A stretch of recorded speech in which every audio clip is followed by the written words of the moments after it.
donne de respect. En tout cas, on qui nous allait avoir. En tout cas, on a essayé de ces années. Papa Boubou Lyondé là, à Zogoya, on va confronter Bango. Papa Boubou Lyondé à Zogoya. Donc ça c'est l'effort. Papa Boubou Lyondé tout en face, parce que c'est un monsieur qui est très culturel, un mécène qui a beaucoup de compassion, vraiment que à comprendre, négocier un pardon à comme tous les artistes, un pardon là où il est gars. Oyo bazo benga na droit injure public na menace. Menace yango ba propos ya menace ezali ete tango lobby ba agent wana ya ndeko Bouboul bazali makasi te eza fufunde vimbisi bango soki atie bango na ye ba kotelema te mo kote ya kotelema nde ba propos azoloba ezali propos menaçant yango wana. Kutana na inspecteur aye biso ba avocat na ye to vanda mo moke to zela to kutana na ye to solo to ye ba est-ce que ba ko libérer lelo to ba ko libérer yete. Vous pas vu la compétence d'un parquet général près la cour d'appel, en tout cas ezali ba fêter oyo kokiko se résoudre à un parquet général. Peut-être que pour des besoins d'enquête bako kozongi saye na parquet près les tripes lelo soit soki ba moni nécessité te bako kiko libérer parce que les faits sont tellement bénins. Boubou Lyondé la zotina pasteur lité akanda asala vidéo na prison et c'est d'abord c'est permis na mboka na biso.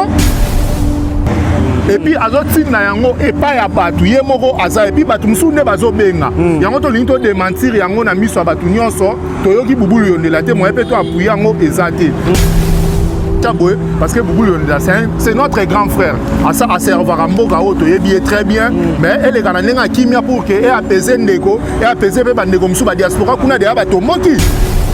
Il y a bateau pour donner plus de liberté dans la procédure telle que ça devant le parquet. Entre autres, parce qu'il n'y a pas encore eu une confrontation comme telle. Donc c'est pourquoi nous sommes là, nous attendons tous que la confrontation soit faite et on va déterminer si réellement le Nekonabiso va retenir, va faire ou va reprocher et aller à solo dans le Bouddha.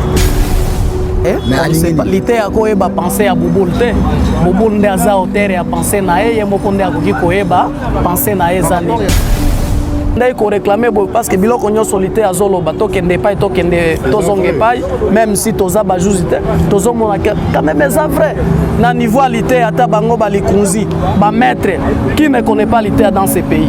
Qui a dit que orphelin a koye babongo na kosepelate na mois o ya décembre? Tin, bokosi, bozali bongo motema mabe. Tala, Fondation Vida, oyo ezali bongo dirigé na engame mwasi atona maye le pebonya na bolingo ya bomama kati na ye ba bengi e bongo Emily Seti Mainga mwasi nzambe mwana ya Canada ya tongo balance bongo opération sunga orphelin na mois o ya décembre et kosi la bongo le 20 décembre pour na koyeba bongo na ko récolter ba contribution na bino nyonso soki olingi otinda lisungi na yo.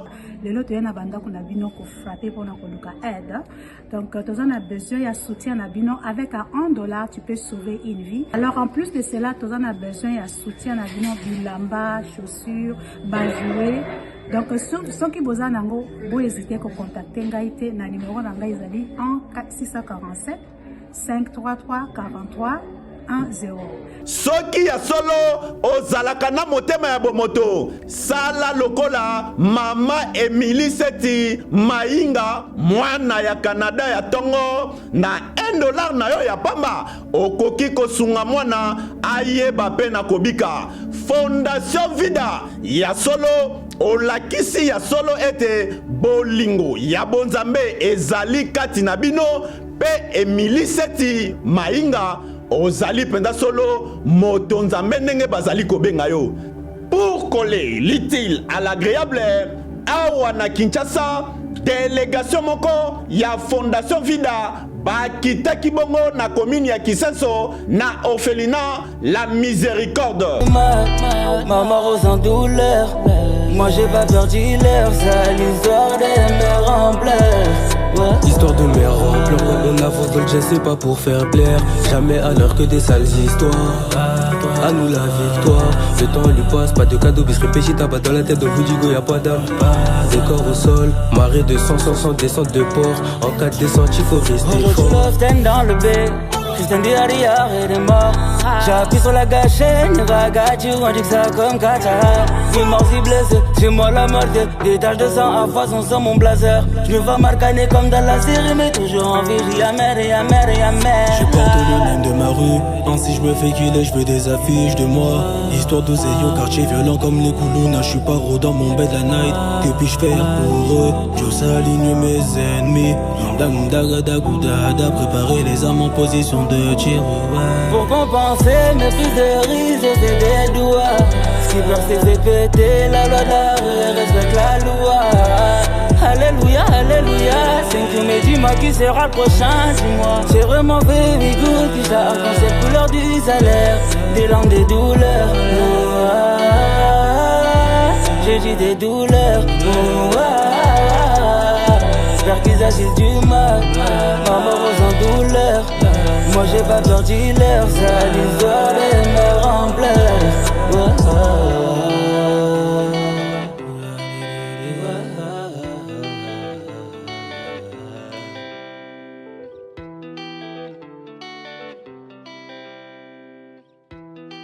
Mesdames, Messieurs, dans le cadre toujours, il y a quoi informer Bino, tu es à niveau de parquet, 4e rue, place où il y a une solité à Kanda, tu as bon mettre lobby na Boutou, tu as l'émission, maître Aoutina Kati, tu as une lobby na Kati. Bonjour maître.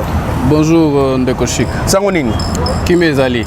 Maître Tomonio, présence na la 4e rue, Ozaï na Kati, Nini Oyoki Oyo. Fan, il y a pasteur lité à Kanda pe mokili mababa ngaba ba qu'est-ce qui se passe réellement ni ne sali que lité à Kanda là na cachon. Bon, selon inspecteur judiciaire Oyazo instruire dossier à l'objet tendeko lité à Kanda à commettre mbeba moko oyo bazo benga na droit injure public na menace. Menace yango ba propos ya menace ezali ete tango alobi ba agent wana ya ndeko Bouboul bazali makasi te eza fufunde vimbisi bango soki atie bango na ye bakotelema te moko te ya kotelema nde ba propos azoloba ezali propos menaçant yango wana. Mais pour le propos injurieux ata moko nano toyoki yango te. Yango tozozela tokutana na inspecteur ayebisi biso ba avocat na ye to vanda mo moke tozela tokutana na ye to solola toyeba est-ce que bako libérer lelo to bako libérer yete. Mais maître au cas où ba libérer yete ba peine nini oyo ndeko na biso lité à Kanda et puis ndeko na biso Bouboul balobi il paraît ya bato il a besoin au fond de tes arabes proches il a fallu pour pande ba exciter à kende a même ndeko na niveau ya parquet ndé toyoki. Bon, wana ezali ba rumeur. Biso na lolenge toyebeli makambo tolobaka le rumeur reste en dehors du palais. Ba rumeur ezalaka libanda ya palais de justice. Mais na minute oyo, il faut d'ailleurs peine mon côté jusque là, celui qui peut donner la peine à quelqu'un, ce n'est que les juges. Awa tozana na niveau ya parquet, na instruction préjudictionnelle. Toko ko envisager peine mon côté soit ce qui magistrat instructeur à Monique, non, il y a des indices sérieux de culpabilité. À côté d'Andeko, Liboso ya Bazouzi. Bazouzi oyo bazali na compétence ya ba infraction oye asali. Bazouzi nde bakokatela ye ba peine. Mais na minute oyo na parquet ba pesa ka peine te. Parce que le magistrat du parquet a 3 possibilités liboso na ye selon Mibeko na biso. Possibilité ya liboso ezali ya ko classer dossier sans suite. Ya mibale ezali ya ko senga ba amende transactionnelle, ya misato ezali ya ko poursuivre. Tango amoni ke non ba makambo ndeko asali ezali ko constituer infraction moko songolo to pakala atindi liboso ya Bazouzi po bakatela ye mbano na ye. Voilà. Donc jusque là, toko envisager mbano moko te pour ndeko lité ya Kanda parce que jusque là rien n'est encore élucidé. Mais apparemment, tu as dit que le dossier, il y a numéro 1 procureur général, il y a parquet il y a 4 bruits. Est-ce que dans niveau il y a dossier réalité à Kanda, est-ce que il y a na parquet, est-ce que nous le procureur général cause dossier il y a insulte, soit disons insulte, est-ce que vous continuez à traiter soit na niveau ya trupete ba arranger na lemba na biso kuna ba arranger na ndenge mwa kimia. Effectivement. Fait, nous les avocats nous disons ce sont des faits purement bénins. Très bien. Ils allaient correspondre à niveau ya parquet général. Parce que d'abord parquet général ils allaient parquet de supervision. Fait tel que injure publique, menace c'est un dossier qui peut être retourné devant les parquets pour le triper.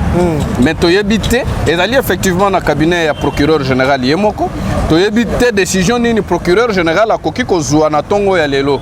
Maintenant, nous avons un bureau à Bimi, à Kéna, à réunion, Moussous, à Zali, Mokonzimunene, tous traité un inspecteur au API à Sili Kopé, sa dossier, on a pour traiter, après ces rapports, tu as l'Olengeni Toko pour continuer la procédure. Mais néanmoins, par rapport à Bafé, ce sont des faits purement bénins qui ne peuvent pas, vu la compétence d'un parquet général près la cour d'appel, en tout cas, ils allaient Bafé se résoudre à un parquet général. Peut-être que pour des besoins d'enquête, ils essayent de parquet près les tripés les lots, soit ceux qui ont une nécessité de libérer. Parce que les faits sont tellement bénins et il n'y a pas de faits vraiment oyo. Et koko sala kende ko atikala na boloko ti na mokolo lelo tolo bito mikolo koya. Bon maître tolo biso mingité parce que torozela suite favorable kuna olobi boko zonga suna kati to ko zonga lisusu na kati poto kutana na inspecteur azali ko sala dossier to yeba soki mokonzi atikela ki mitindo nini par rapport ya ndeko na biso lité ya kanda. Très bien maître, merci beaucoup maître. Merci beaucoup ndeko. Alors mesdames messieurs, nous on va continuer toujours à prendre quelques maloba oyo baloba pas ba témoin bazali maman ça peut baya ebele belé to appelle maître Doli parce que yé pas parmi ba maître oyo ba kolanda la dossier ya ndeko na biso patient lité ya kanda. À tout à l'heure.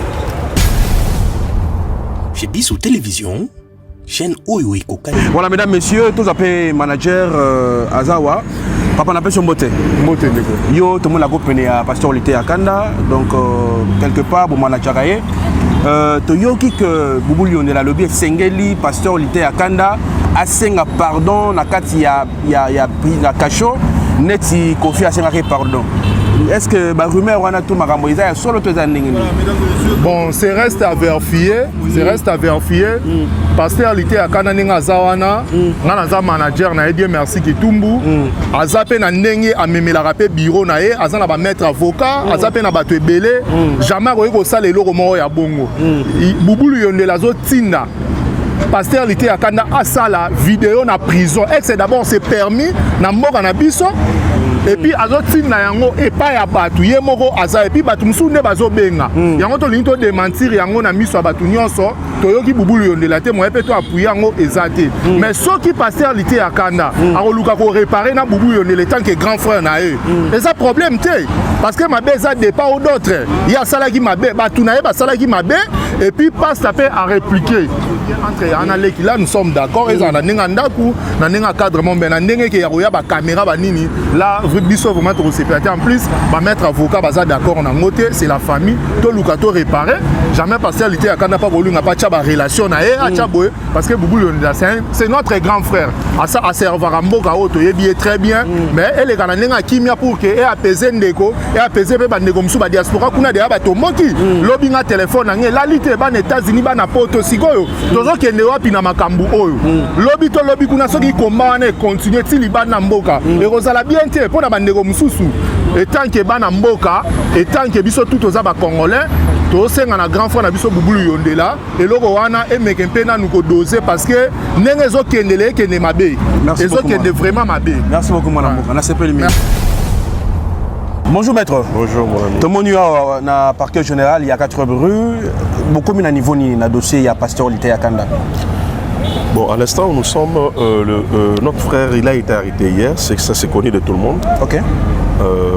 Il a été auditionné, on l'a auditionné, bien que Zaki Tar et Pinamboul, Andé Salamaki, on n'a pas pu passer par la confrontation.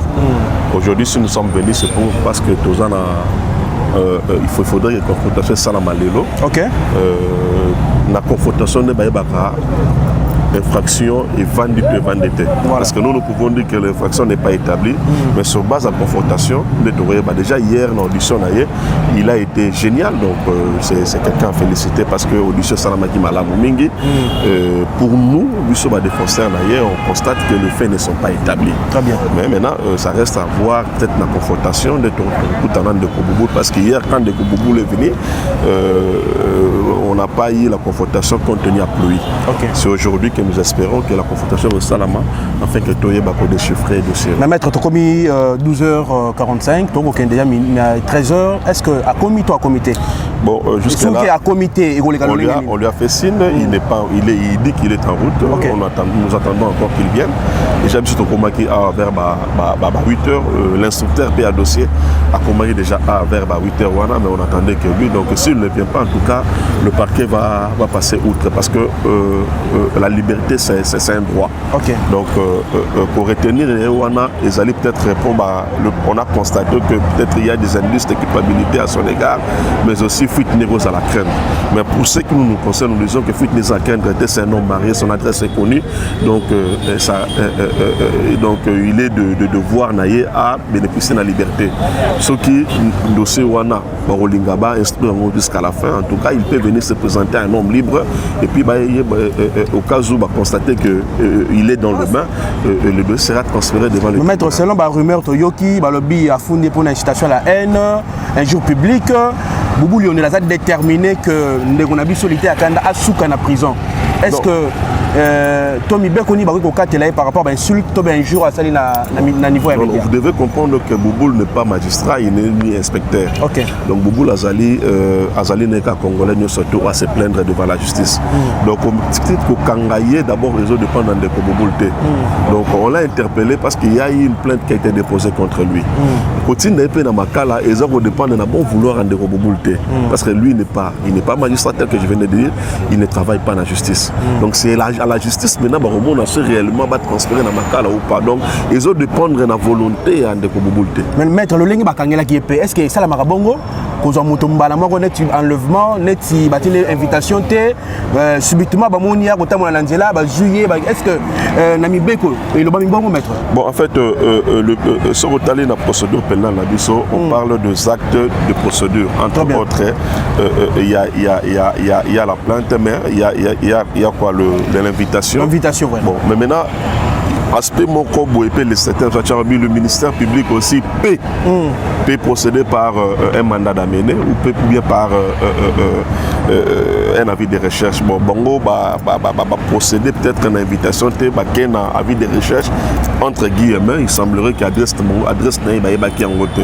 Bon, ils ont un acte de procédure, ils ont un format quelque chose on ne pouvait pas s'asseoir là-dessus, mais ce qui est important, c'est qu'il a été ici, il s'est présenté, qui des positions faites, qui auditionne hier, il a été auditionné hier. Donc nous croyons dans l'élément tel que tu présenté devant l'instant à dossier et que Hazard vraiment dans la ligne à bateau pour bénéficier de la liberté dans la procédure telle que ça devant le parquet à Goya. Motuna Souka maître, pour Natik Nandeko, tout le monde na niveau à 4e rue, tout le monde dans le dossier na Yazali Kolomingi. Na dossier insulte, est-ce que procureur général il y a cause de dossier est-ce que vous traitant on a répété na niveau à lemba na biso kuna na ndenge mo ese ba meme likolo koleka non c'est le parquet, c'est le parquet. Donc ils ont 4e rue, c'est le parquet. Na niveau ya lemba tel Colombie, c'est aussi le parquet. Peut-être il y a mon avis que non on a 4e rue parce que na 4e rue jusqu'à là les dossiers on a pas comme inspecteur comme nous on a niveau ya parquet. Bah le besoin n'est pas procureur général. Non, il ne faut pas mêler le procureur général dans cette histoire. Les dossiers jusqu'à-là, ils sont instruits par les inspecteurs. Donc, on continue à parqueter. C'est un inspecteur qui est en train de gérer ces dossiers. Donc, ce n'est pas encore le parquet. L'inspecteur, basé a droit, il a géré le dossier. C'est comme la police. Donc, 48 heures. Si Mamoni qui peut-être ne s'en tient pas, l'inspecteur routine dans il faudrait que ce soit transféré maintenant au niveau du parquet, afin que le parquet puisse son numéro RMP, pour que le RMP là, va instruire son parquet et vous allez gérer par un magistrat. Dans le parquet général, il y a des SPG, il y a des AG. Donc, ce n'est pas AG mort, AG de moutoir. Au ça, le rapport, on n'est pas procureur pour que donc, à partir de l'inspecteur, l'inspecteur ne peut pas avoir quelqu'un à calme. Merci beaucoup, maître Ndeko. Voilà, maître Tolina qui remet un peu pour souligner parce que nous sommes dans le pouvoir, il y a beaucoup de carte de ceux qui étaient à Kanda, qui vont la concert et Fali ou pas. Les contis protègent les ala qui appelés par Fali ou par la production. Parce que Fali a souvent l'une des comités à Kanda. Bon, en fait, combine, en tout cas, moi je ne sais pas. Moi, je ne reste que légaliste. Pour moi, étant qu'avocat, Naïbi Kedakangin Deko était à Kanda, je suis venu le défendre sur base de ça. Et bien, l'élément où on m'a présenté, Balobi était qu'il a insulté. Il a insulté, il a menacé. Donc, on peut. Surtout dans l'imputation dommageable. Et nous avons pris le temps de questionner un peu nos dictionnaires, entre autres nos lois. On a constaté que l'élément tel qu'il va présenter, parce que tout savez, l'infraction d'imputation dommageable, il faudrait que l'élément tout évente pour que l'infraction soit valablement établie dans la charge de telle ou telle personne. Dès lors qu'il y a un élément qui fait défaut, on ne peut pas qualifier cette infraction-là. Donc jusque-là, c'est fait, on ne peut pas arriver dans la qualification infraction entre autres parce qu'il n'y a pas encore eu une confrontation comme telle. Donc c'est pourquoi nous sommes là, nous attendons tous que la confrontation soit faite et on aime déterminer si réellement le Nekonabiso va retenir fait ou va reprocher et aller à solo to Lukuta. Voilà, les autres tu espérer la liberté, il y a des politiques à Kanda ou... Déjà la liberté c'est notre vie et puis la liberté c'est un droit pour lui. Donc l'arrestation ou la détention c'est une exception. Donc ce qui va libérer tant que Congolais en tout cas il a droit de bénéficier à cette liberté parce que sa fuite n'est pas à craindre, c'est un père de famille marié. D'ailleurs, je vous informe qu'Abanek a déjà préparé la rentrée scolaire à Bana au Salama les 4. Donc, on retenir les alliés pour préjudicer le droit d'un enfant qui doit valablement répondre à des devoirs comme étant enfant dans l'école. Donc, tout ça là, ce sont des éléments auxquels Tomékin peut faire montre à l'instructeur à dossier. Parce que c'est quelqu'un qui est connu, donc il ne va pas fuir. S'ils ont besoin d'instruire le dossier, ils viendront accompagner de nous, ces avocats. Ces libertés parce que ce qui nous a porté à faire vers l'instance a constaté que il a été suyé, il a été piétiné entre autres dans ma propos on va aller si c'est le dossier sera fixé devant le tribunal. Nous sommes là pour ça, nous allons nous affronter là-bas. Okay. Et alors maître Abato, surtout va retenir par rapport à dossier on va retenir que notre frère il a été arrêté hier ici dans le parquet général. Le dossier n'est pas inspecteur. On est en train de voir un peu comment nous pouvons faire bénéficier d'une liberté. On attend encore une autre procédure majeure, entre autres la confrontation qui devrait se faire parce que c'est sur base de la confrontation de l'inspecteur ferant son rapport dans le chef hiérarchique statut Nyongo Barochan de Ronabiso mais nous espérons qu'aujourd'hui merci beaucoup. C'est à moi de vous remercier. Chez Bissou Télévision, chaîne Oyo Ekoka. Voilà, toujours à la partie de l'interprète, la soirée doit faire d'abord on a les clients, bien bananaise, avec un peu sur la main, mais quand vous explicitez tout ça, pourquoi la parole va être facilité en fait à la carte base ou à un dialogue, toi et réellement, c'est une minute. Bonjour. Bonjour père. Non, ça va. Ça va malgré que les autres salabiso passent.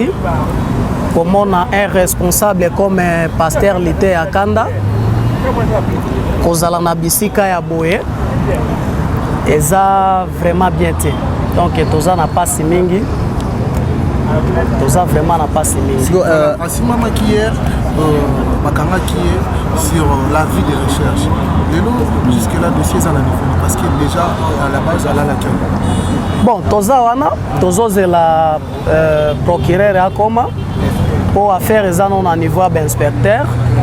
Ce qui est comme et pas procureur nda ko eba ndeni ni ako décider par rapport à après confrontation ya yena plaignant nde to ko eba décision vraiment exacte à parquet na niveau et comme le maire jusque là azaka kana tozozela bakoma yango totika kosolana bango nyonso pour na kati dès que bakomi bakoya po ba fixer affaire ndenge zaleli. Moi j'ai eu ya kozala na ye lobi na téléphone wana za na parquet non ça l'émission direct na bengi abi bakangaki kambala moko na re ya bus grâce aux transports bino bozaka na ye est-ce que baela kai déjà mandat moko boye baela kai déjà convocation et le comment botier comme na convocation tout le monde a yebi to benga moko la enlèvement convocation mutonyo so ayebi ya liboso ezalaka ya mibale ezalaka et puis sikoyo mandat d'amener donc bota la jour à sala qui émission na jour toza lelo tondimite que soki ba respecta ki yango qui veut dire ezala kité là c'est clair mais qu'est-ce que Boubou Lionel azolinga na procès oyoyo azolinga nini réellement on ne sait pas botikali pe ozote yo solana lité akana te déposer na kati to solo la kinae on ne sait pas lité akoyeba penser ya Boubou te Boubou nde aza auteur ya penser na ye moko nde akoki koyeba penser na ye zani il y a pas rumeur de trop parce que il n'y a pas de fait, il n'y a pas de filmé sans feu. Ouais. Donc, Ndeko Boubou Lionela, Azana Posa a faire souffrir, Azana Posa a tiré prison Makala par rapport à Yabakoko, des qualités à Kanda Atena qui contraint. Boubou Lionela Azali responsable, o Azali papa, Azali penaba na famille na ye. Nandimite na penser à Boubou, à Koko Matina niveau anapo, o nyonso kosala na se mokili je kwa e kofuta makana na se mokili. So qui est salé mieux pas Boubou, peut-être koki kosala ma pas ya famille à Boubou ou bien pas bande comme so bazakana Boubou. Donc Boubou so qui a souhaité bongo en tant que vieux, eza vraiment ya ko encourager te. Mais est-ce que depuis hier nandenge beaucoup de manager binotu est-ce que bozui ata libaku ya ndeko moko ya fali pour pas teto mutu moko ya fali parce que production ezaki ya fali pour pas ya zaki produit ba soupçon zo bimake li konzi protège ayaki et pas fali te ezaki producteur mutabenga ki li konzi production li konzi protège mais par après il nani lité ya kanda azaki produit ya production ya fali donc aza produit ya fali pour pas ne ayaki wana est-ce que fali pour pas lo s'attacher c'était très en cas 12 ba contact est en cours ba contact parce que depuis hier à Lali je crois que dans une heure ou 2 heures du temps toko zo suite à fali suite à problème ango kuna pe na kati tocho solango déjà donc ba contact est en cours ouais mais est-ce que c'est un pardon pour tout sur ba source c'est tozo yoka pardon est pratiquement impossible il faut que ça déjà faire non Boubou il voit vaya il faut ce qui va singa pardon nenga za na kati ya prison ça la vidéo singa pardon na kati ya prison ba koti sa caméra ta permis na mboka na biso na kati ya ni photo mais qu'est-ce qu'ils veulent alors bon Boubou Yonda aza grand frère s'il faut réparer aux ananda kuna ndenge mo akimia aux ananda ndenge ya ba vidéo te na bandenga ba photo te et puis wana eza ba rumeur to ko confirmer ngote to ko confirmer te to ebike fali o aza na boloko aza mwana ye aza petit na ye aza kana ya tout moment mi bengi pers pour la ba warrior c'est ça bino mo bomonaki bomonaki ndenge ezalaki nde pe makambo esalamaki tozaka na maîtrise bango nyonso ba mikolo na asir bazo kanisa ensemble pour que baluka solution pour ndeko bima parce que ndeko pas responsable pour vendre ça ne sika bongo eza vraiment kitoko te biso bato mwingi tolobaka se mutacho na boloko seka lingi yo te ozomona donc c'est un peu ça donc eloka tokoba sezali lité à kanda ndenge ndeko ti koloba za responsable toza kopesa confiance na justice na biso en matière ya pardon il faut kotia yango nano roi dans quel sens parce que toza déjà devant bazuzi soki lité à kanda azali coupable selon ndenge ba juge ba kosambesela likambo ok lité à kanda azwa etumbu na yango mais soki Boubou Lionela notre grand frère patron Likonzi protège Yepe azali coupable na acte salemaki en tout cas jour à concert ya ndeko fali poupa en tout cas Boubou Lionela azala père responsable na barat c'est après niveau wana soki moko na bango potos to comme déjà la justice batali que non oyo nde azali na mbeba akoki ko s'approcher vers muninga que comme yaya na leki to arranger yango dans les miables parce que soki ezalaki pardon de vers banda ekoluka ekokai kokoma ti koto yo te azana ba donc azana ba voix nyonso oyo petit na ye akoko benga comme petit attaque vieux biloko nozolo ba soki amona ki etusha ki ezana sens te est-ce que kokolo bango vumeza normal voilà ça comme vieux comme papa et puis petit akokai toujours ko similaire comme leki non vieux limbisa na point wana mais nga na bandai ko réclamer parce que biloko nyonso lité azoloba tokende epai tokende tozonga epai même si toza bajusite tozomona quand même ça vrai na niveau lité ata bango balikunzi ba maître qui ne connaît pas lité dans ces pays aza déjà na esika na même façon ya ko interdire gentiment que awa balobi o matate ou bien comme na no moment na yote ezaki ebele bakokai ko agir quand même na ba façon na te donc bakokai ko agir quand même na ba façon est-ce que hein oyo lelo alala kilobi lelo journée peso kende appui à ba comédien non ba comédien appui ezali message ezo continuer à circuler je crois na tongo tozaki na président la DSOB na ba avocat ba komaki awa bakutaki na no procureur akomaki na note baza au parage awa pe sous procureur azate dès qu'il azawa na ba comédien bakozala batu bakozala tozolandela muninga na biso sans problème pour être na ngongezali koya a retrouver liberté na yo plus tard ba 16h 17h tozala déjà na akuta famille manager oyo kaka eloko muki est-ce que dossier oyo les causes à la paix comme pas procureur auprès de la cour on a place que sur un on a bloqué comment votre commune et tout. Bon, selon mes informations, tous c'est la grand frère Aya Boubou de l'Aya parce que non va salir confrontation et le repère ça va moi éclairage na dossier ceux qui batumi parler bakutani jusqu'à présent l'ité à Kanana Boubou de la non bakutani lobby tellement RDG avancé qui né lelo bazo zelaye Aya ba attendre l'ité à Kanda ba entendre et puis ba même avoir une confrontation ceux qui va pardon au sengama na niveau wana parce que ça grand frère et puis ça grand message na kata mboka obiso tout oyebi et loko ya ko ignorer wana en tout cas ils a vraiment té to senganga na ba public basa la kimia mambozo que les bien ngamba ba comédien ba démarche peso salama pour que ndeko biso a retrouver liberté na ye. Merci. Chez Bissou Télévision, chaîne Oyo Ekoka. On est socialité, nous avons Chaka comme artiste en danger. Bonjour Chaka. Mbote papa. Bon, on est là. Toujours au four au moulin. Tout ça la bonne papa. Ngambote me mat. Artiste à danger. Ngambote me mat. Mais tant on y est jusqu'à là suite parce que quand même écouté à Kanta ou hier Lelo Alalaki suite et années en tant qu'artiste à danger suite. Bon normalement c'est l'ignorance des artistes congolais. Oh bah yebi. Baby. Mais on sous ça va y baravaler na je suis comme koi benga. Hein, ça orgueil était. Hein, ça orgueil était mais en tout cas tu vas donner parmi les autorités. On va s'appeler intervention à casse mais bon. Pourquoi bien bis artiste ils ont espéré en bon de toute façon, il était à Kanda Zali petit moko na ligne mingi qui me considère beaucoup. Et me dernièrement dans hôtel na Dubaï, dans l'aéroport, à Zazoui comme vous allez à Yakapa Nangai, il me considère, il me donne du respect. En tout cas, comme qui nous allait voir. En tout cas, on a essayé de se salir. Balubi, papa Boubou Lyondela, Azokoya, on va confronter Bango. Voilà. Jusqu'à là, tu as la confrontation. Oui, confrontation. Mais est-ce que les Gambo, c'est les Boubou Lyondela, mais vraiment, tu n'as pas qu'il y a un niveau autocomique, à la lycée, bon, on a chaud, père de famille et tout. Est-ce qu'il était vraiment nécessaire? Moi, ma finga, ma musique, va Rangote, hein. Les dingas ont permis. Au fond, ça va Congo Mouindo, ça va Congo Moutapasi, ça va Congo, ça va de Tengama, chez Moussa Nzuluka. C'est permis. Nous sommes au Rangote, c'est un message, on a une dose au finger. Attends, ce qui est au Tcholi, au Yibi, au finger, moi je suis bien outillé pour ça. Qu'on dit à ma finger. Alors je crois que Boubou Lyondela, Andi Makite, bah propos de vous attendre qui me faille, bah quitter vous avez habilité à candidater. C'est sa façon de parler.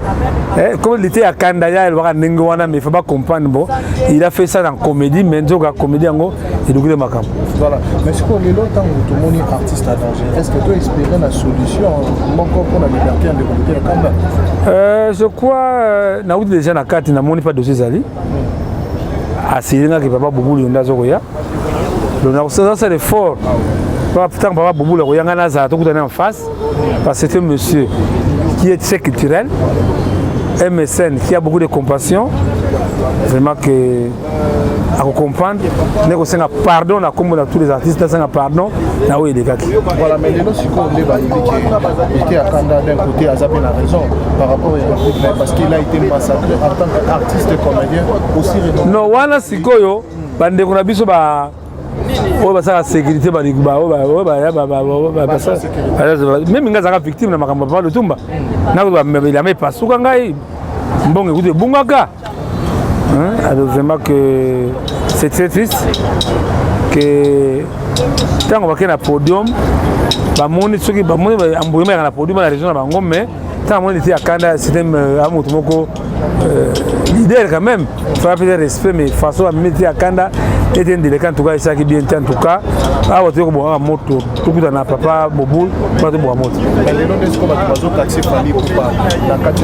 Non, Fali n'est rien. Apporter un apport par rapport il y a non, Fali n'est rien pour ça. Il y a un autre Moutou a fondé, il était à Kanda, il fallait pour partir. Ils allaient accident de travail, tout cela, bon en live, papa Boboul il y a au coma. On a confortable Salama, c'est ça. Merci beaucoup. Un dernier mot. Un dernier mot là au sein de la Baptiste, c'est surtout les comédiens. Beaucoup la matanga raté. Ceux qui matanga, ceux qui étaient à Canada, à Morgawa, à Matondawa. Mais ils aiment seulement les obsèques. Le monde sera différence. Le monde a 16 ans. Tu as une expérience en Cambodge. Le but c'est jamais artiste. C'est parce que parmi les habitants à danger, qu'on défend tous les cas malheureux et qu'on a milieu culturel, les deux alliés. N'ébite ceux qui mbongo y aller, n'ébite à monsieur va faire mbongo parce que déjà vous avez l'argent, mbongo. Mais en tout cas, j'ai déjà l'espérance en tout cas, merci. Presse en tout cas, merci de beaucoup sur la rangaï. Merci beaucoup, c'est moi qui te remercie. Qui a dit que orphelin a koye babongo na kosepelate na mois au ya décembre? Tin, bokosi, bozali bongo motema mabe. Tala, Fondation Vida, oyo ezali bongo dirigé na engame mwasi atona maye le pebonya na bolingo ya bomama kati na ye babengi ye bongo Emily Seti Mainga mwasi nzambe mwana ya Canada ya tongo balance bongo opération sunga orphelin na mois o ya décembre ekosi la bongo le 20 décembre pona koyeba bongo na ko récolter ba contribution na bino nyonso soki olingi otinda lisungi na yo. Lelo toye na banda kuna bino ko frapper pour na koluka aide. Donc tu as besoin de soutien na bino avec $1 tu peux sauver une vie. Alors en plus de cela tu as besoin de soutien na bino bilamba, chaussures, bajouer. Donc ceux qui besoin nango bo hésiter ko contacter ngaite na numéro na ngai ezali 647 533 43 10.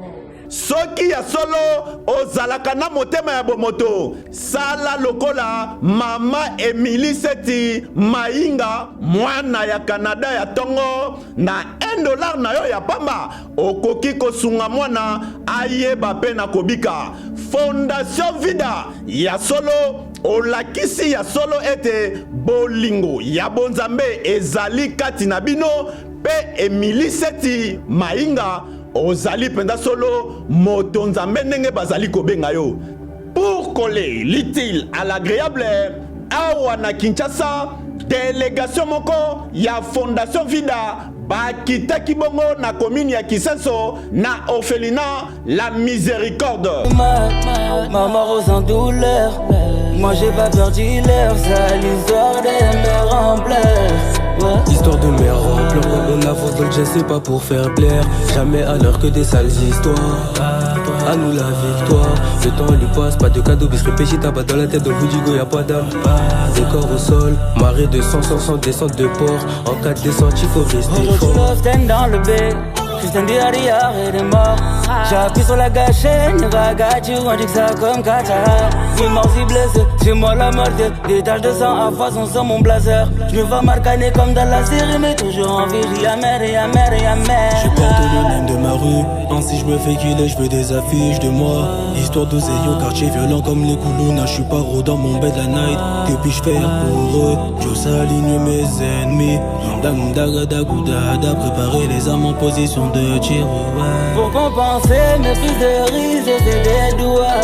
Ce qui perd c'est péter la loi de la rue, respecte la loi.